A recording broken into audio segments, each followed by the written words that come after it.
The Great Summer Scavenger Hunt. It was the summer, and the Whitaker family's estate, set in the rolling hills of Vermont, was alive with the chatter and laughter of children on vacation. The sprawling property, with its large, grassy meadows and shady groves, was a playground of endless possibilities for the Whitaker kids: Eliza, age 13, Tommy, age 11, and little Annie, just 7. One bright July morning, the Whitaker children were lounging in the cool shade of the grand old oak tree that stood at the edge of the lawn. Eliza, with her adventurous spirit, was in the midst of devising a plan to keep her younger siblings entertained during the long summer days. "Why don't we have a scavenger hunt?" Eliza suggested, her eyes sparkling with excitement. "We can create a list of things to find around the property and see who can find them all first." Tommy's eyes lit up. "That sounds amazing! What should we include on the list?" Eliza thought for a moment, her mind racing through the various hidden treasures and quirky items scattered around the estate. "How about we include things like an old coin, a feather from a peacock, a jar of marbles, and a piece of driftwood from the stream?" Annie clapped her hands in delight. "I want to find the biggest rock." With the plan set, the children eagerly set to work. They scoured the house for paper and pens to create the scavenger list and then divided into teams. Eliza and Tommy formed one team, while Annie, with a determined scowl on her face, opted to go solo. The rules were simple. Each team or individual had to find all the items on the list within 2 hours. The winner would receive a grand prize of homemade lemonade and cookies, courtesy of Mrs. Whitaker. As the clock struck 10, the scavenger hunt officially began. Eliza and Tommy took off towards the barn, while Annie bounded off in the direction of the garden. The children were filled with the kind of energetic enthusiasm only summer vacation could inspire.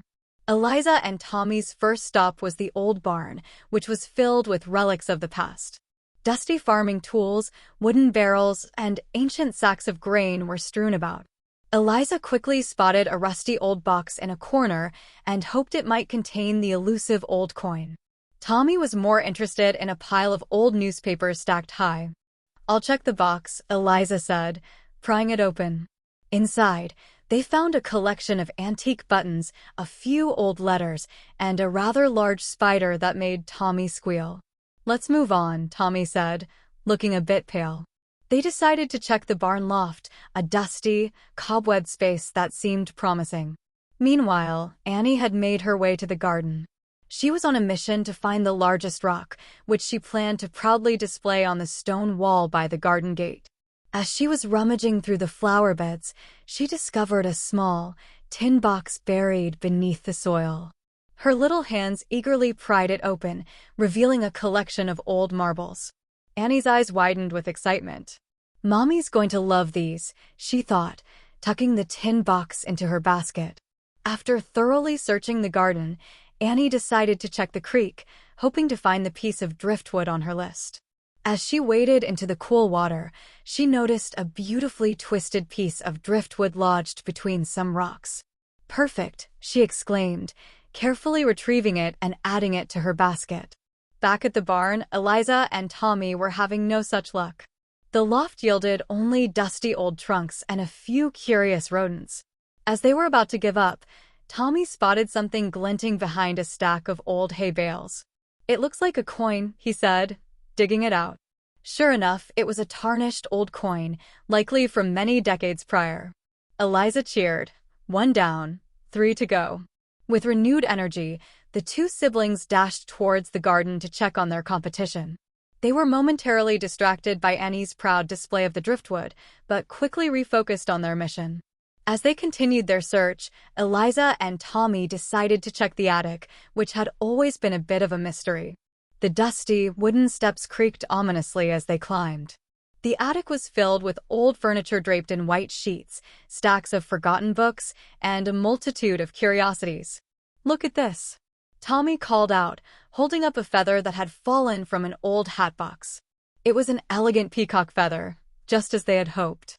"Great find," Eliza said, jotting it down on their list. They were now down to the marbles and the biggest rock. Annie, meanwhile, was finding success of her own. She had discovered the largest rock she could carry and was proudly showing it off to her mother, who had come outside to see what all the commotion was about. "Mommy, look at this rock. I found it all by myself." Annie beamed. Mrs. Whitaker admired the rock and the collection of marbles Annie had uncovered.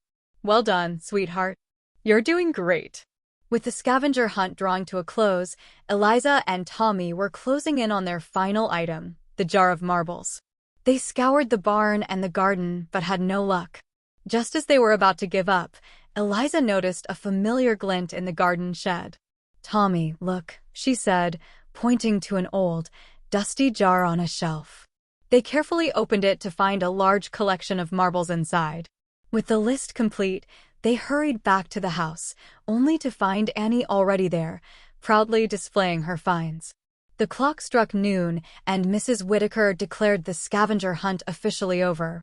All three children gathered around the porch, where Mrs. Whitaker had prepared lemonade and cookies. They shared their stories and laughed over their adventures. "I guess you could say we all found something special," Eliza said, raising her glass. Tommy nodded in agreement. "Yeah, it wasn't just about finding the items. It was about having fun together." Annie looked at her siblings with a grin. And it was the best summer ever.